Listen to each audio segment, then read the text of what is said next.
distribution. I hope you all know what quartiles are. Quartiles, regarding quartiles, you might have studied in your first or your second semester. So let's quickly brush up what quartiles are, and then we will move on to the formula of quartile deviation, which again you have already studied in your first or your second semester. So let's have a look. Now, what are quartiles? Quartile means, quartiles are partition values. Okay, what are quartiles? Quartiles are partition values.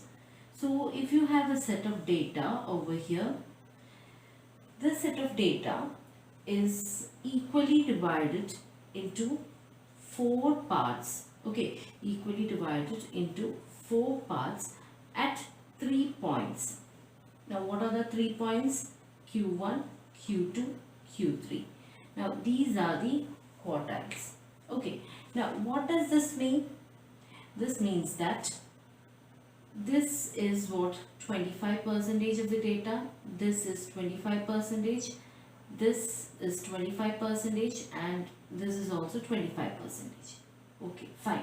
Since we are equally dividing the data. Now, what does this area or what does this means? It is 25%, right? So what about Q2? The area under Q2 and the area above Q2 both are 50%. Okay, now area under Q1 is 25%. What about the area above Q1? That is this part.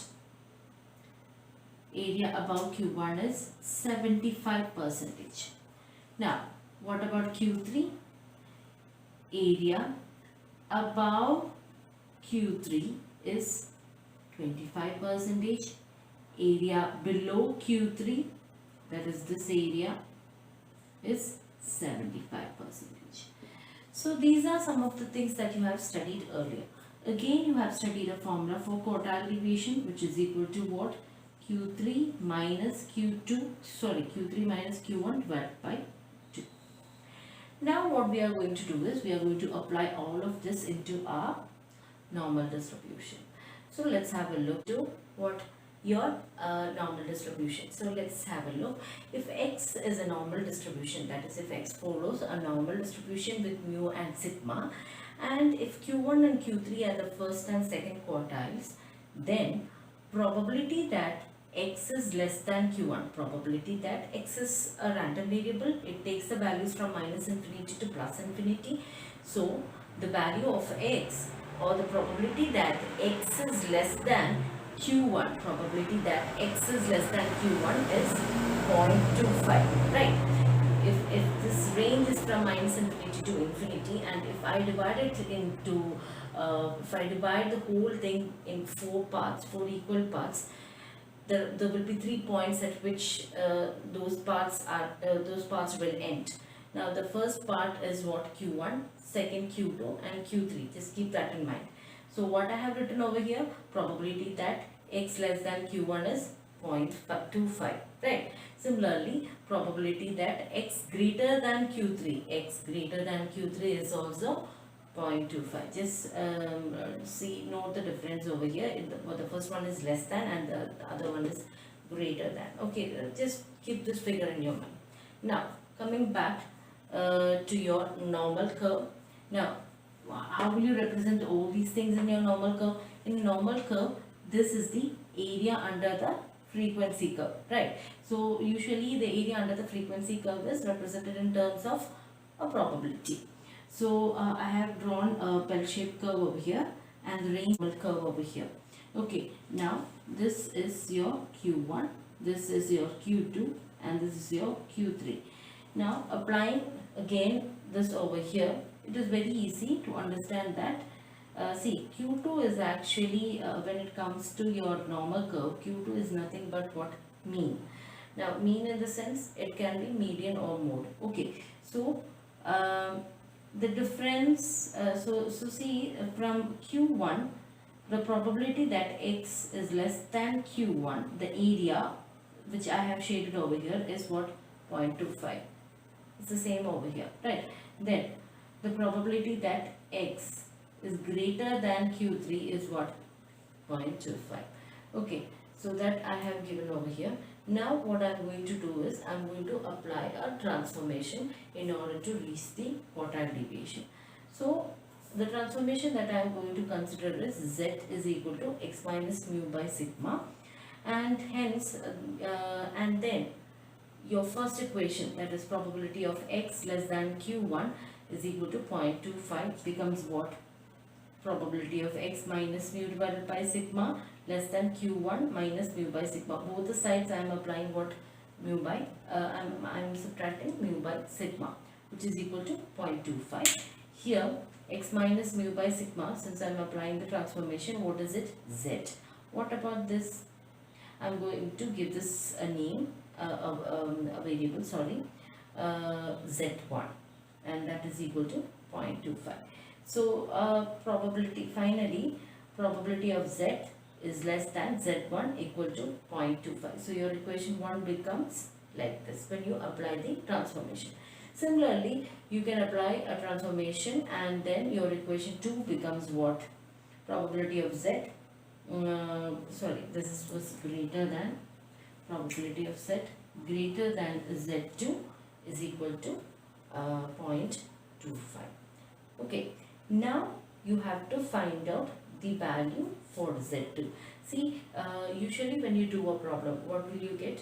You will get the value. You are asked to find out the probability that x lies in such and such portion, right? Such and such area, or that is what you find out, right? So here, instead of that, you are given the probability, but you are asked to find out z. So how will you find out the value of z2 and z1 from your normal tables? So let's have a look at that. This is our table, and from the table we have to find out what uh, 0.25 is the area given, so we have to find out the value of q3 minus mu divided by sigma. So from the area we know that it is 0.25. Now let's locate 0.25 somewhere over here. Yeah, so 0.25 is between 0.2486 and 0.2517. So we will check the corresponding z coordinates, that is 0.6 and plus 0.07. So 0.6 0.607, that is 0.67, and we know that it lies somewhere between these two areas, so I'm going to approximate it as 0.6, that is okay, I will mark it as 0.6, 0.6 and 0.07, so it becomes 0.67. And since it lies between what these 2 points, I'm going to give it, write it as 0.675. Okay, so this is the value that we were searching for. Now substitute the value. This is how we got 0.675.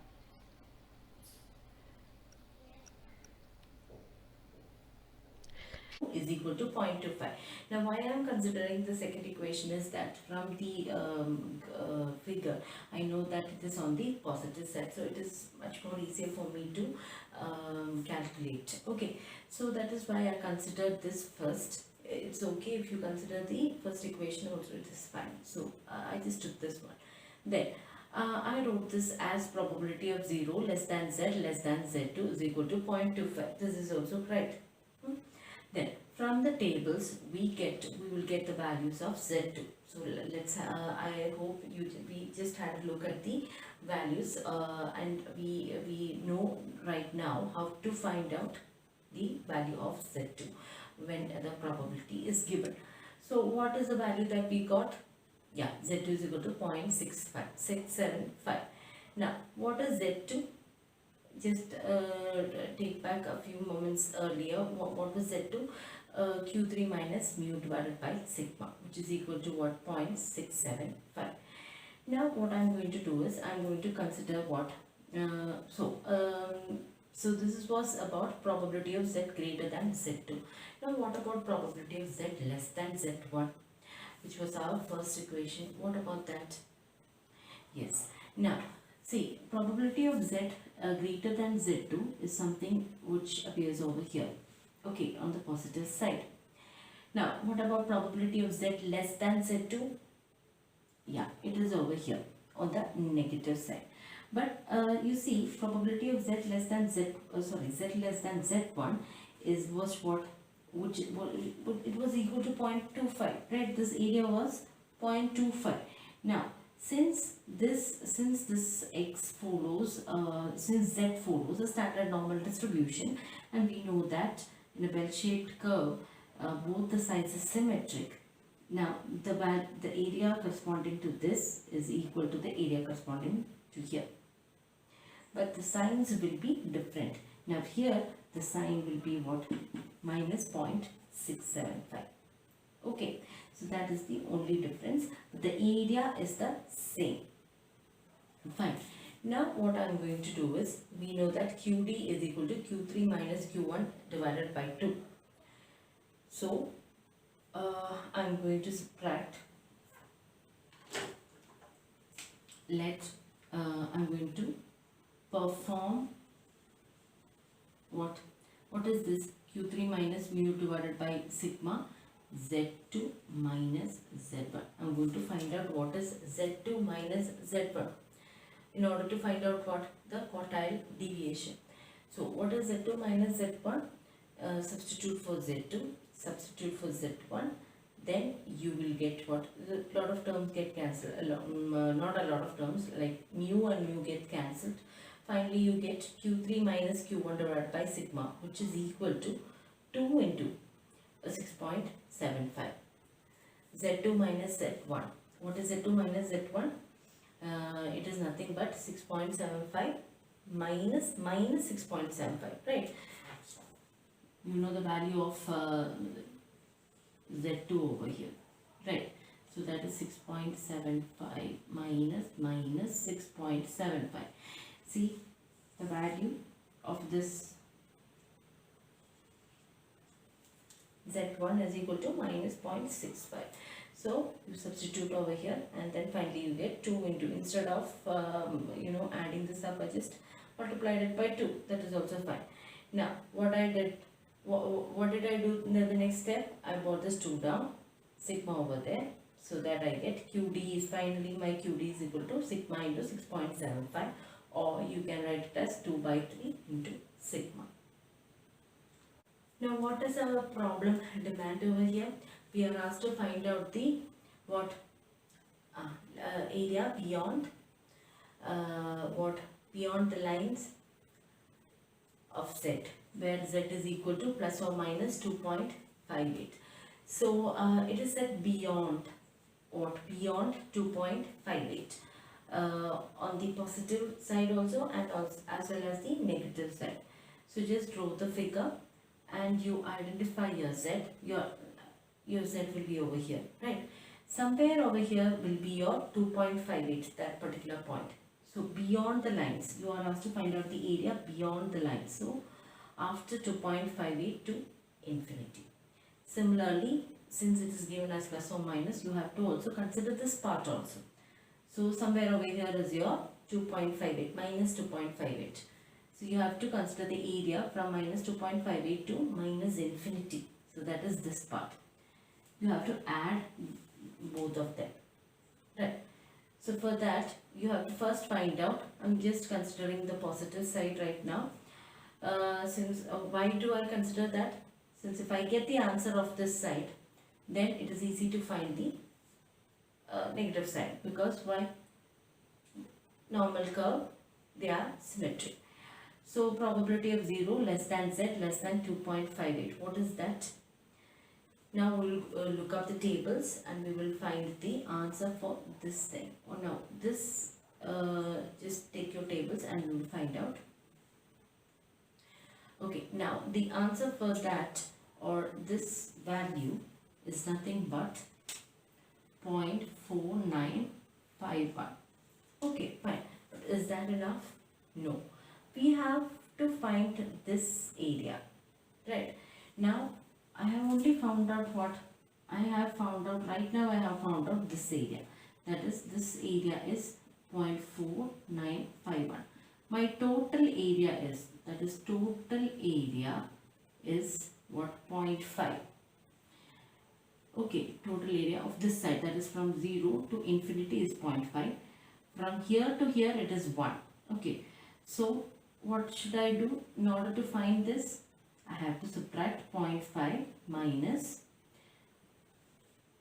probability of 0 less than z less than 2.58, which is equal to 0.5 minus, just write this minus 0.4951. Okay, then you will get an answer, but you will only get the answer of what? This part. You want this part also, right? So what will you do? Since this is symmetric, then you will multiply it by 2, so that you will get the final answer as what?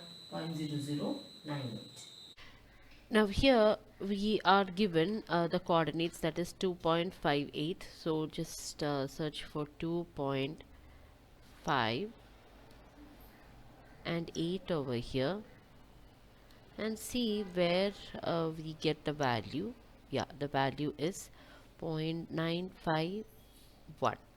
Okay, so this is how we got the value. 0.4, sorry, it's not 0.951, it's just 0.4951. This is how we got the value 0.4951.